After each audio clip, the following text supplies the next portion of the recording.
dari Ustaz Hasan, dari Ustaz Febri gitu ya. Maka di sini saya mau menyampaikan tentang orang yang menzalimi itu, maka hati-hati. Kalau bahasa Inggrisnya itu his hurt, you are in danger. Gitu. Kalau dia tersakiti, maka kamu dalam masa berbahaya. Allah bisa membuat kamu maniak, itu bisa. Allah bisa membuat kamu sampai sekali dari itu bisa. Kalau dia dalam hal terzalimi ya. Itu pembukaan, maaf ya, agak panjang nih ketika pembukaannya, agak syahdu juga pembukaan. Nah, jadi di sini saya mau menyampaikan satu hal. Nggak apa ya? Ini tentang bagaimana kita itu untuk senantiasa istiqomah. Kalian halal, kalian nggak pergi ke masjid, kalian kalau lagi taklim ini nggak ngantuk ya, kalian yang ngantuk. Banyak kalian sholat itu nggak memiliki rasa beban. Biar kalian itu ketika sholat tidak memiliki rasa beban sedikit pun. Biar kalian itu dalam ayo apa gitu, kalian nggak pergi kemana-mana. Maka yang rasa paling pertama kali kita tumbuhkan dalam diri kita adalah rasa cinta.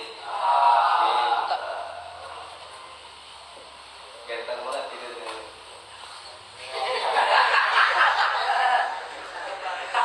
Siapa namanya? Bentar, berdiri jadi kameramen, perhatikan dia seorang kameramen. Berdiri. Kamu lihat itu ya, bos. Jadi kameramen. Nanti di situ agak 50 menit. Ya, 5 menit. Tumbuhkan rasa cinta. Ini memang agak bucin ceritanya, cuma nggak apa-apa, ini mesti kita sampaikan kepada kalian.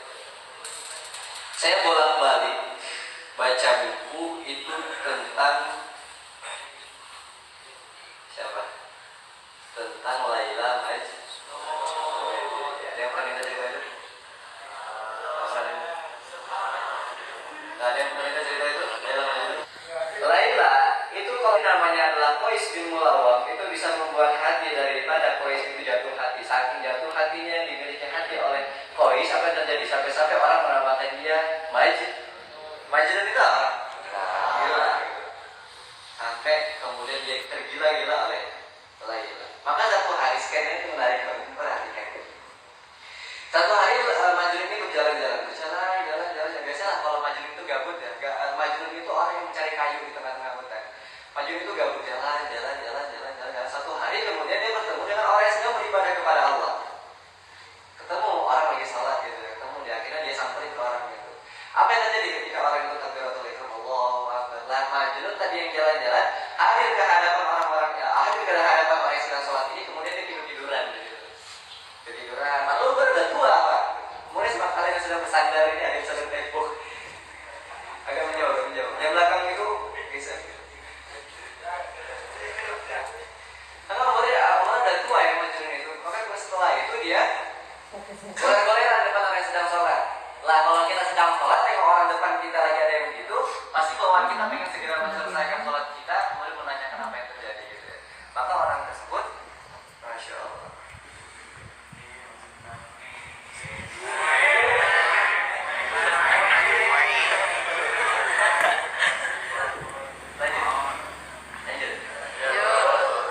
Maka setelah orang tadi selesai sholat, apa yang terjadi? Wahai Qais, wahai Majnun, saya ini loh sedang sholat.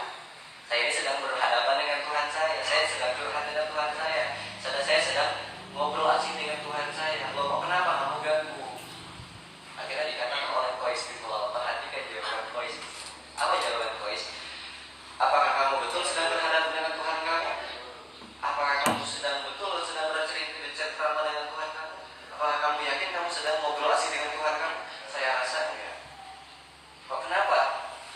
Karena saya ketika dari desa saya pengen ke desanya Laila, meskipun apa yang terjadi ketika dalam perjalanan saya, ada pesawat jatuh di sebelah saya, ada mobil tumburan di sebelah saya, ada apa lagi, ada burung sedang makan harimau, ada harimau sedang makan sapi di sebelah saya, maka mata saya tidak akan terpaling kepada semua itu, karena mata saya akan tetap menghadap kepada desanya Laila.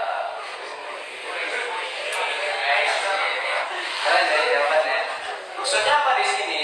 Kalau memang scan kita, kalau memang tujuan kita itu berhadapan dengan Allah Subhanahu Wa Taala, apapun yang menjadi rintangan bagi kita di sini, apapun yang menjadi rintangan kita di sebelah kanan kita, di sebelah kiri kita, di atas kita, di bawah kita,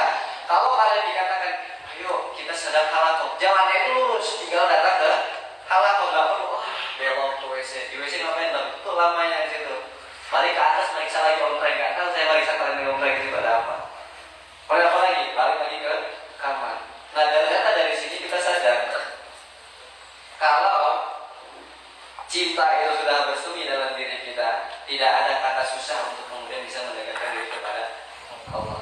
Makanya yang paling pertama adalah tumbuhkan rasa cinta. Nah, nyambung sampai sini. Kemudian ada satu scan menarik juga, perhatikan di sini. Tadi kita membahas tentang sebuah doa. Ya. Tadi kita openingnya tentang sebuah doa. Satu waktu si Laila ini mengadakan satu pestanya gede banget. Pestanya ini pesta luar biasa. Maka Majnun gak diundang. Bilang gak? Siapa? Qais bin Mulawwah gak diundang oleh keluarganya Laila. Gitu. Maka apa terjadi di situ? Kan Majnun ini orangnya pede gitu ya. Mau gua diundang, mau gua gak diundang, gua bakal tetap hadir gitu. Datang di situ maksa. Datang ke pernikahan tersebut dia heran loh, kenapa orang sedang ngantri makanan di depan rumahnya Laila. Heran gitu. Akhirnya si Majnun ini ikut ngantri di depan rumahnya Laila untuk bisa ngambil omreng lah kayak gitu. Nah tapi kalau kalian ngambil piring sendiri ya. Nah tapi kalau kejadian seperti itu di dalam cerita itu Laila lah yang memberikan piring kaca. Mama perhatikan di sini. Ketika masih satu lewat lagi hadirinnya, masih satu lewat lagi hadirinnya, masih satu lewat lagi hadirinnya. Maka ketika sudah masuk ke masanya Majnun untuk menerima piring, apa yang terjadi di sini? Laila itu akhirnya membanting piring yang harusnya diberikan kepada Majnun. Orang-orang tertawa. Alhamdulillah Laila sadar. Umi sama abinya Laila mengatakan, ya Allah anak aku sudah sadar, gak suka lagi sama orang gila. Orang-orang tertawa semua berbahagia semua. Termasuklah di situ yang tertawa adalah Majnun.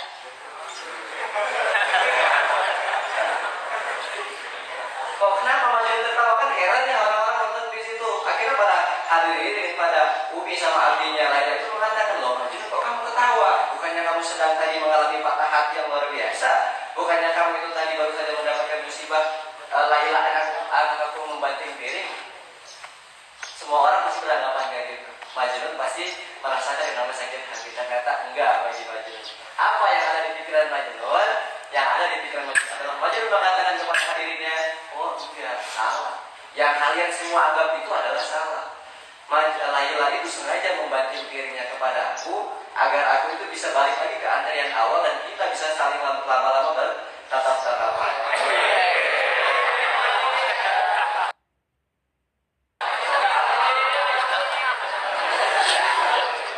Keren ya? Majnun itu. Jadi kalau kalian belajar cinta itu sama orang gila masih Majnun. Agar saya dengan Laila itu bisa balik lagi dan saling bertatap-tatapan dengan lama. Gitu. Nah maksudnya apa? Jadi kalau kalian itu sedang menghafal Al-Quran, ada satu halaman gitu susah banget, kok kenapa ini ayat susah banget ya? Kok kenapa ayat ini susah banget masuk ke kepala saya? Maka perhatikan jawaban Majnun. Maka pakailah dengan jawaban Majnun. Berarti ayat ini sedang pengen berlama-lama tatap-tatapan dengan saya. Berarti ayat ini sedang lama-lama pengen ngobrol dengan saya. Itu kalau kita paham. Bukan karena Allah benci, bukan karena ayat ini susah pengen masuk kepada kita karena benci, bukan. Tapi karena ayat ini rindu kepada kita, ayat ini sedang lama pengen lama-lama bercengkerama dengan kita, makanya sengaja dijadikan ayat ini susah masuk kepada otak kita. Kalau satu hal itu sudah masuk kepada otak kita, cara kita untuk bisa, kalau orang bahasa yang gampang itu, kalau kita mendapatkan perempuan itu dengan PDKT yang luar biasa susah banget, maka untuk bisa tersematkan namanya dalam hati kita pasti bakal lama untuk menghilang. Sama begitu. Ayat itu kadang-kadang ketika susah menghafalnya, contohnya surah Yusuf ya. Yusuf itu susah betul lah kalau bagi saya. Karena itu Allah lagi storytelling. Lagi di situ saya susah banget, tapi sekarang kalau ditanya mana ayat yang paling gampang, mana ayat yang paling saya ingin, yaitu surat Yusuf. Karena saya lama-lama bertatap-tatapan, karena saya lama ngobrol dengan surat Yusuf, makanya yang paling teringat dalam hati saya itu adalah surat Yusuf. Itu scan yang diajarkan oleh Qais bin Mulawwah. Ada lagi satu scan yang menarik, mau lanjut? Ada juga kalau bikin-bikin begini ya. Ada satu scan juga, satu waktu. Jadi kan si Majnun ini tadi kita tahu bahwasanya dia adalah pencari kayu di dalam hutan. Ya, pencari kayu di dalam hutan. Saya ini paling bucin menurut saya. Dan saya agak cringe kalau menyampaikan tentang bucin ini. ketika si Majnun itu sakitnya itu yang harus membuat badan dia itu dibedah, membuat badan dia itu kayak dibuka gitu. Sampailah dia datang kepada tabib, diangkat oleh teman-temannya. Sampai di tabib, akhirnya mulai ditanyakan oleh tabib tadi. Tabib itu dokter ya, kalau dikatakan karena dokter. Jadi dokter itu mengatakan, wahai Majnun, kayaknya sakit kamu ini berat. Kamu punya sakit yang nggak biasa, harus dibedah di sini. Apa jawaban Majnun di sini? Nggak mau. Saya takut untuk dibedah. Loh, kenapa takut? Bukankah kamu itu adalah orang yang sering keluar masuk ke dalam hutan? Bukankah kamu adalah orang yang sering ketemu harimau? Bukankah kamu adalah hewan yang sering ketemu binatang buas? Tapi kok kenapa untuk dibedah, kamu malah merasakan namanya takut? Perhatikan jawaban Majnun di sini. Saya takut. Kenapa? Karena ada Laila yang tersakiti. Oh, kenapa Laila yang tersakiti? Bukannya ini badan kamu? Betul Pak Dokter, ini badan saya. Tapi di seluruh tubuh saya, di setiap darah yang mengalir, di setiap gumpalan darah-darah ini, yang kalau Bapak potong, itu bakal mengundang sakit bagi Laila. Karena di dalam tubuh saya ada Laila.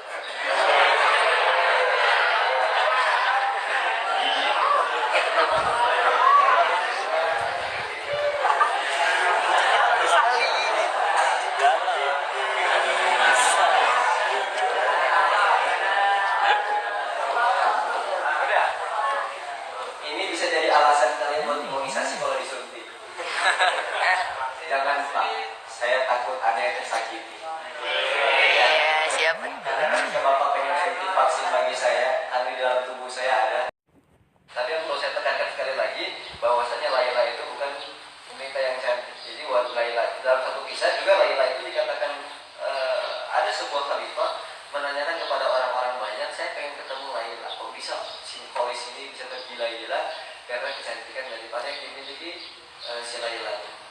Maka didatakan si Laila di hadapan khalifah. Maka apa yang terjadi? Betul dikatakan oleh khalifah, kamu ini bukan wanita yang cantik. Tapi kok kenapa Qais bin Mulawam itu sampai dikatakan Majnun, disampaikan tergila-gila karena kamu? Padahal ada riwayat, ada juga yang mengatakan kalau dibandingkan pasturi terjelek yang saya miliki, itu lebih cantik dia daripada kamu. Tapi apa jawaban Laila? Sudahlah, diamlah. Apa yang kamu lihat tidak sesuai dengan apa yang mata Majnun miliki, karena kamu bukan orang yang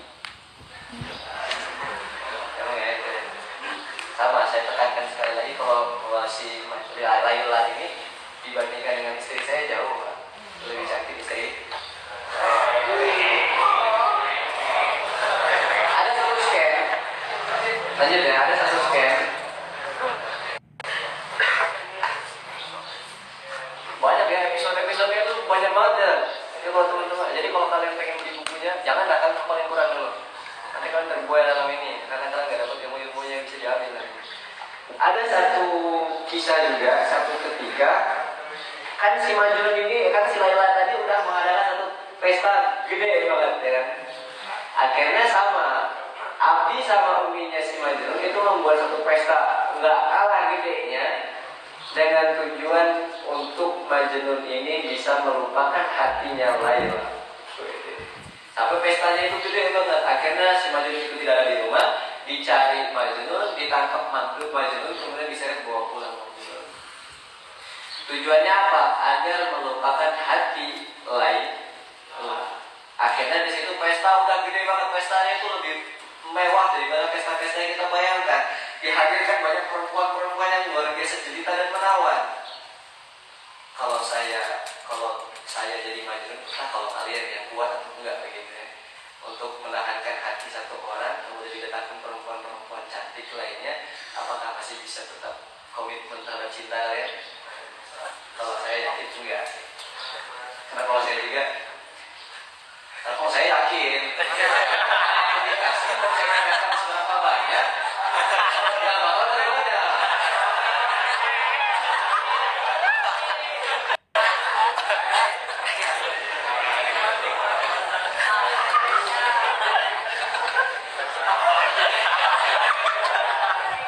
Adik. Ya, sekali lagi. Saya ulangi sekali lagi, kalau didatangkan perempuan sebanyak mungkin, meskipun itu lebih cantik, saya nggak bakal tergoda.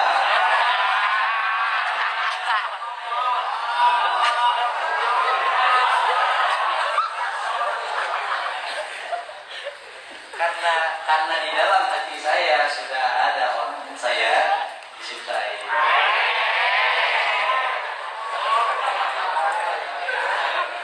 Nggak tahu kalau kalian, ya. Karena saya belum ada. Nah, apa yang terjadi di situ? Udah ya, lanjut ya. Lanjut di situ. Akhirnya apa yang terjadi? Karena Majnun itu rasa cinta kepada Laila udah luar biasa cintanya. Akhirnya pada situ dikatakan oleh Majnun, seakan-akan Majnun ini mengirim surat kabar kepada Laila karena Laila tidak diundang dan tidak diperkenankan hadir. Majnun mengirim satu suratnya itu kalau kita terjemahkan susah. Jadi seakan-akan Majnun itu mengatakan kepada Laila, ini bahasa kiasan ya. Kiasan itu bahasa yang kalau kita bahasa secara langsung nggak paham. Nah, tapi apa di situ? Wahai Laila, aku sudah ditawarkan berbagai macam hati. Tapi seakan-akan kalau kamu itu nanti pada akhirnya akan diberikan satu cawan kebencian agar kamu itu bisa melupakan aku.